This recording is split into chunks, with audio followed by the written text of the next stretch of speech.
Le pilote et le capitaine donnent frénétiquement des ordres de barre pour contrer la gîte, tandis que l'équipage du pont regarde horrifié. La vitesse de giration vers tribord augmente et le navire s'incline vers bâbord, atteignant une gîte de 60 degrés en moins d'une minute. Golden Ray, transporteur de véhicules, a été construit en Corée du Sud en 2017.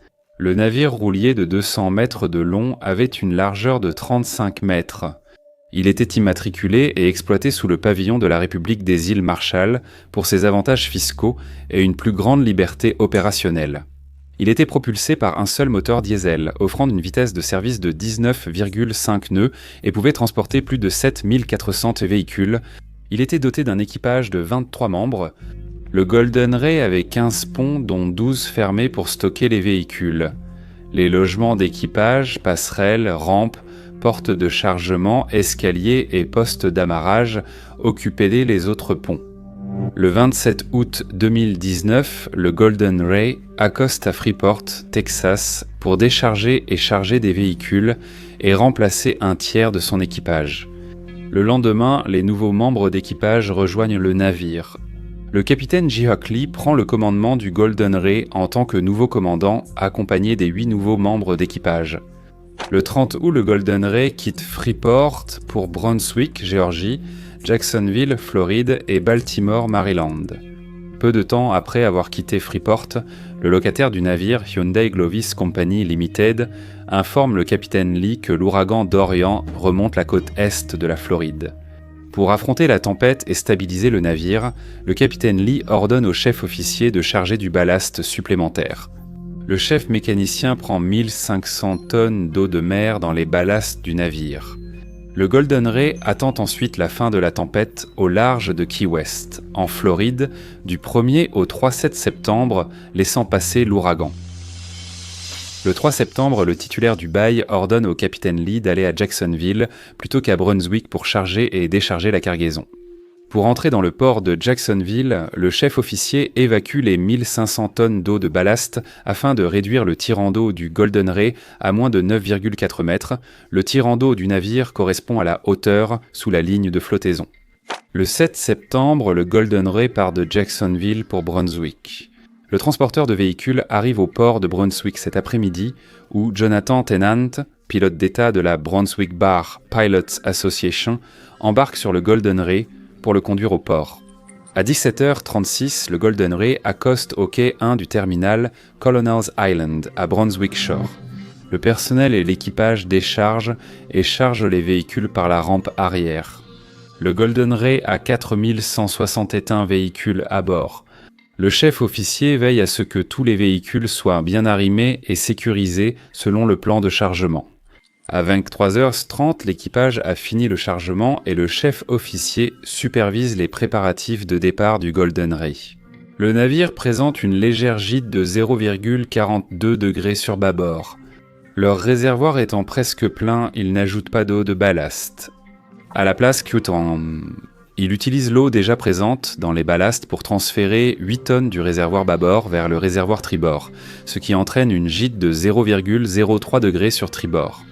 La rotation des pilotes du port de Brunswick dure 24 heures, permettant aux mêmes pilotes de guider le navire à l'entrée et à la sortie après le chargement. L'équipage connaît bien le pilote et le pilote connaît bien le navire. Juste après minuit, le 8 septembre, au journal télévisé monte à bord du Golden Ray. Il se dirige vers la passerelle où il trouve le capitaine Lee ainsi que le second officier chargé de la navigation, le timonier qui dirige le navire et un cadet en formation. Lors du briefing maître pilote, journal télévisé remarque que le tirant d'eau du navire est de 94 mètres, ce qui est identique à celui de la veille lors de son entrée. Mais comme cela respecte toujours la garde au fond minimale requise de 9 mètres dans le chenal de 11 mètres de profondeur, il n'y prête pas attention. Journal télévisé procède à une vérification avant le départ via sa tablette, qui lui fournit une carte de navigation et un système d'identification automatique. Une interface affichant caps, vitesse, taux de giration du Golden Ray et des navires proches, ainsi que les données jeux de courant de marée et de profondeur d'eau. Le temps est beau, partiellement nuageux, avec une visibilité allant jusqu'à 10 miles et des vents légers de 4 nœuds. Le pilote manœuvre le Golden Ray pour l'éloigner du quai et l'emmener au port avec un remorqueur. Dorothy Moran. À 01h, le Golden Ray sort dans la partie inférieure du chenal de la Turtle River à 6 nœuds. Dorothy Moran reste avec le Golden Ray pour fournir une assistance si nécessaire. Pendant que le Golden Ray sort du chenal, un autre transporteur de véhicules, l'Emerald Ace, entre dans le chenal, avec un autre pilote du port de Brunswick aux commandes du navire. Les deux pilotes communiquent par radio et prévoient d'un banc que les navires se croisent à mi-chemin au niveau de la zone de Plantation Creek dans le St. Simons Sound. C'est une pratique courante pour les pilotes, car c'est la partie la plus large de la voie navigable où les navires peuvent se croiser. Alors que le Golden Ray passe sous le pont Sydney Linear à 01h08, le Dorothy Moran s'arrête pour attendre l'Emerald Ace entrant afin d'escorter et d'assister le navire entrant.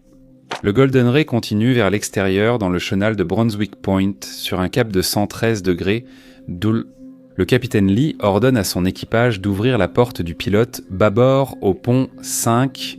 Une fois qu'ils seront à l'extérieur du port de Brunswick, au niveau de la bouée de mer, le pilote débarquera.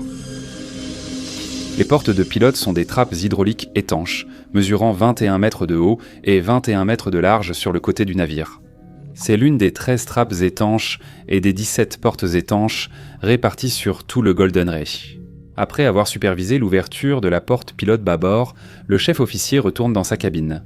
L'équipage poursuit ses tâches, laissant la porte ouverte alors que le navire quitte le port. 22 minutes plus tard, le Golden Ray approche de Cedar Hammock Range et le pilote ordonne un virage de 22 degrés à bâbord pour négocier le virage à gauche dans Cedar Hammock Range. À 01h28, le pilote ordonne un nouveau virage de 20 degrés à bâbord pour entrer dans le secteur de Jekyll Island. Alors que le Golden Ray approche du virage à droite à Widener 11, Gicquenté ajuste un cap à 0,44 degrés à une vitesse de 129 nœuds. Un Widener est un virage ou une courbe dans un chenal qui offre une largeur supplémentaire pour permettre au navire de négocier le virage plus facilement. À 01h36, Gicquenté amorce le virage en ordonnant Star 10 ou le gouvernail à 10 degrés à droite. Alors qu'ils entrent dans la zone de Plantation Creek Range qui mène vers l'océan Atlantique. Le timonier exécute le virage et augmente également la vitesse du navire à 133 nœuds. Journal télévisé se rend compte que le virage est trop lent et donne un ordre. Tribord Van Golden Ray vire rapidement à droite et prend une gîte sur bâbord. Alors que le navire tourne à droite, il commence à pencher vers la gauche. Journal télévisé ordonne immédiatement de remettre le gouvernail au milieu ou au centre pour ralentir ou arrêter la rotation vers la droite. Le timonier inverse la barre, mais le navire ne réagit pas et continue de tourner vers la droite. À la surprise de tout le monde sur la passerelle, Golden Ray devient instable et continue de gîter fortement sur bâbord. Journal télévisé demande « Quelle était la hauteur métacentrique de ce truc ?» La hauteur métacentrique est la stabilité du navire qui l'empêche de chavirer lorsqu'il gîte ou penche. Un navire avec une valeur de stabilité plus élevée reviendra rapidement à son centre de gravité. Une valeur plus faible prendra plus de temps pour que le navire se redresse. Comme le navire ne répond pas au recentrage du gouvernail, le capitaine Lee intervient et donne l'ordre bâbord 10, un mouvement dans la direction opposée. Le Golden Ray ne répond toujours pas et continue de tourner à tribord et au lieu de se corriger, il s'incline encore plus vers la gauche. Le pilote et le capitaine ordonnent rapidement au timonier « bâbord vingt », puis 30 secondes plus tard, tout à bâbord ou virage complet à gauche dans une tentative de contrer l'inclinaison et de revenir en position verticale. Mais le navire ne répond pas et l'inclinaison atteint 35 degrés sur l'indicateur d'inclinaison du navire alors qu'il continue de tourner vers la droite. La porte du pilote bâbord, ouverte sur le pont 5, est submergée sous la ligne de flottaison et l'eau pénètre sur le pont 5 s'écoulant librement du côté bas du navire. Le pilote ordonne d'activer le propulseur d'étrave et de reculer le moteur pour éviter que le navire ne s'incline plus. Avec une telle gîte, tout objet non fixé sur la passerelle est projeté contre la fenêtre bâbord. La gîte du Golden Ray atteint 45 degrés. Le système de propulsion et le générateur s'arrêtent, déclenchant des alarmes sur tout le navire. À 01h40, le Golden Ray s'immobilise, couché sur son flanc bâbord avec une inclinaison de 60 degrés en dehors du chenal, au sud-est de la bouée 19. Le générateur diesel de secours démarre puis s'arrête en moins d'1 minute Plongeant le navire dans l'obscurité, seules les alarmes clignotent. La passerelle du navire se remplit d'eau par la porte pilote bâbord ouverte, causant une inondation. Pont 5. Le Golden Ray est en train de couler dans le compartiment de la salle des machines. Les 2 mécaniciens sont dans la salle de contrôle du pont 4. Le 3e mécanicien et l'élève officier mécanicien sont dans la salle des machines sur un pont inférieur. Alors que le Golden Ray se couche sur son côté bâbord, les 2 mécaniciens sur le pont inférieur essaient de rejoindre le pont 4 pour atteindre la sortie de secours.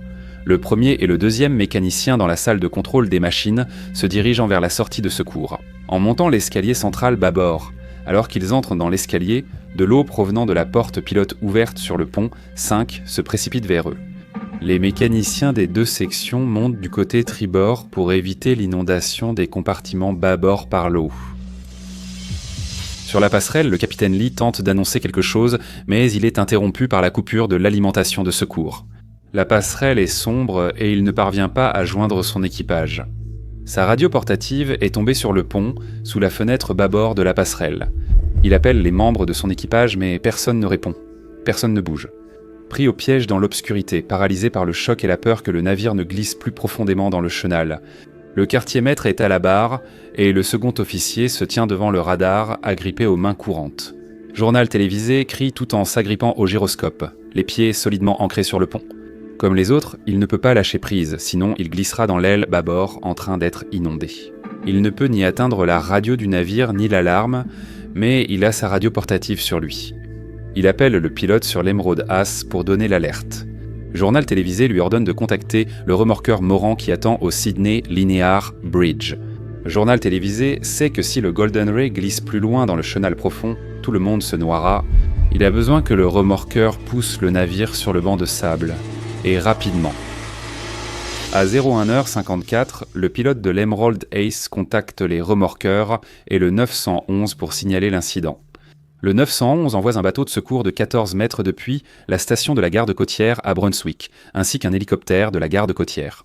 Les premiers intervenants du département des ressources naturelles de Géorgie et du comté de Glen, ainsi que des navires de CETO, un entrepreneur local en sauvetage. Journal télévisé appelle ensuite la garde côtière américaine à Charleston sur sa radio. Le pilote sollicite de l'aide, décrit la situation, la position et précise que leur navire est un porte-conteneur. Journal télévisé partage les informations obtenues auprès du capitaine Lee et de l'équipage. 24 personnes à bord dont le pilote. Aucun décès, 2 blessés graves et 4 personnes coincées dans la salle des machines. Peu après, les vedettes pilotes du port et 2 remorqueurs Moran Towing arrivent au tram sur place. Journal télévisé leur donne des instructions par radio pour pousser le Golden Ray vers la berge afin d'empêcher qu'il ne glisse dans le chenal et ne coule dans des eaux plus profondes. Il leur ordonne de pousser sur la poupe du navire, pas sur le côté tribord ou la quille, pour éviter de le faire chavirer. Les capitaines des remorqueurs hésitent. Ils doivent obtenir l'autorisation des gardes-côtes pour intervenir de cette manière en situation d'urgence. Journal télévisé crie dans la radio « Ce navire est en détresse et vous êtes maître remorqueur. Vous devez porter assistance. Amenez-moi au banc de sable. » Mais les 2 capitaines refusent pour des raisons juridiques. Alors, Journal télévisé contacte les gardes-côtes et demande qu'ils autorisent, sans délai, les capitaines des remorqueurs. Les remorqueurs, autorisés par les gardes-côtes, poussent Golden Ray sur le banc de sable. Tandis que les bateaux pilotes, évaluant les progrès et rapportent à Journal télévisé, les remorqueurs poussent jusqu'à stabiliser le Golden Ray sur le banc de sable. Dans l'obscurité totale de la salle des machines, la chaleur extrême met les ingénieurs mal à l'aise. Sur la partie supérieure tribord, là où ils attendent les secours. L'air chaud provenant du moteur monte jusqu'au sommet de la salle des machines, et la chaleur se répand sur tout le côté tribord du navire. Les 2 groupes d'ingénieurs sont séparés par une enceinte vitrée par explosion, mais il y a une porte au milieu qui relie les pièces. L'eau a atteint la porte du milieu, mais ne l'a pas encore recouverte. À l'aide de leur lampe de poche, ils se déplacent jusqu'au point médian et plongent dans l'eau remplie d'huile pour se rafraîchir. Le 2e mécanicien retrouve le 3e mécanicien et l'élève officier au point médian, les 3 hommes étant dans l'eau. Le 1er mécanicien décide de rester là où il est. À mesure que l'eau monte, le passage entre les compartiments est submergé, séparant le 1er mécanicien de ses 3 collègues de l'autre côté. À 02h05, les secours arrivent sur les lieux. En 1 heure, 11 membres d'équipage, dont le capitaine et les pilotes, sont descendus avec un tuyau d'incendie servant de corde, de l'aile de passerelle du Golden Ray au bateau de secours des gardes-côtes. 5 membres d'équipage sont secourus par d'autres navires, tandis que l'hélicoptère des gardes-côtes évacue 2 personnes en sécurité depuis le côté tribord. Le capitaine informe les sauveteurs que 4 ingénieurs sont piégés dans la salle des machines. À 03h00, un second bateau des gardes-côtes arrive pour soutenir les recherches et sauvetages. Les gardes-côtes utilisent un bateau de secours pour ramener les membres d'équipage sauvés à la station, tandis que l'autre poursuit la recherche des disparus. Golden Ray s'est couché sur son côté bâbord. Une partie des 4000 véhicules dans sa cale a été déplacée par l'impact. La plupart sont suspendus à leurs amarres. Les véhicules en transit ont moins de 25% de carburant, mais celui-ci commence à fuir des voitures endommagées. À 04h30, une épaisse fumée et des flammes montent côté tribord du Golden Ray, ralentissant la recherche des ingénieurs. La cale est pleine de matériaux combustibles, des pneus, du plastique dans les véhicules et du carburant qui alimente dans l'incendie. Le chef mécanicien est coincé dans une cabine sous l'aile bâbord de la passerelle. Il s'approche d'une fenêtre et voit un bateau de la garde côtière. Il attache ensemble la rallonge de l'aspirateur et celle d'un réfrigérateur, puis lance cette corde de fortune vers le bateau d'intervention. Un sauveteur attache une amarre à l'extrémité des rallonges, et le chef mécanicien tire la corde vers lui. Il l'attache solidement et descend jusqu'au bateau. À 6h45, un total de 20 personnes à bord ont été secourues et amenées à la station des gardes-côtes à Brunswick, où elles sont prises en charge par les services médicaux d'urgence et transférées dans un hôpital local. Le chef mécanicien indique aux sauveteurs où se trouvent précisément les 4 ingénieurs disparus et décrit la salle des machines. À cause de l'incendie, les sauveteurs ne peuvent pas accéder au pont intérieur.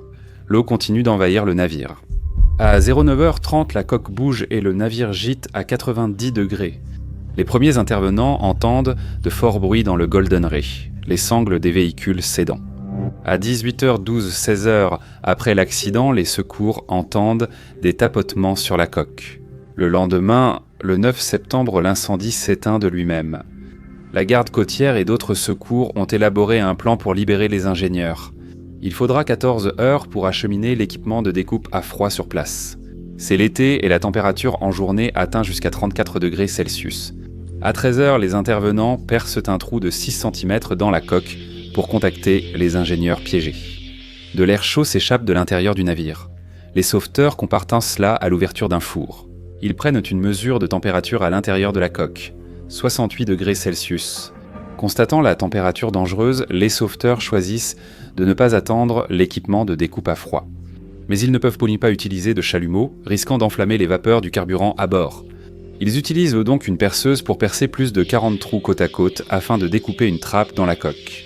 À 15h, les sauveteurs ont créé une ouverture d'accès dans la coque suffisamment grande pour y placer une échelle. 2 des ingénieurs sortent par leurs propres moyens, mais le 3e est tellement faible qu'il doit être transporté dehors. Les sauveteurs se dirigent vers la salle de contrôle, où le premier ingénieur est piégé dans une zone vitrée à l'épreuve des explosions. À l'aide d'un coupe-verre portatif à pointe de diamant, les sauveteurs entaillent impatiemment la vitre blindée jusqu'à pouvoir la percer. À 17h51, le dernier membre d'équipage quitte la coque du Golden Ray. Tous les membres de l'équipe technique, sauf un, sont en bonne condition.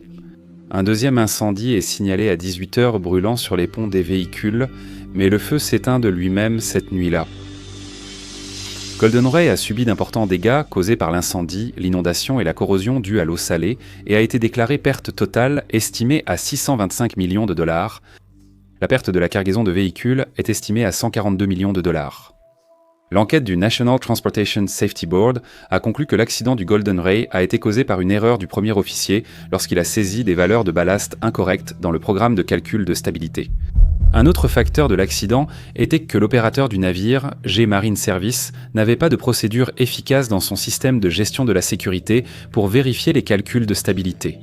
Et l'équipage n'a pas effectué la liste de contrôle d'arrivée et de départ concernant les portes étanches, la porte pilote bâbord, ainsi que les portes étanches à l'arrière et au milieu du pont bâbord. 5 escaliers étant été ouverts au moment de l'accident et l'étaient déjà avant que le navire ne quitte le terminal de Colonel's Island.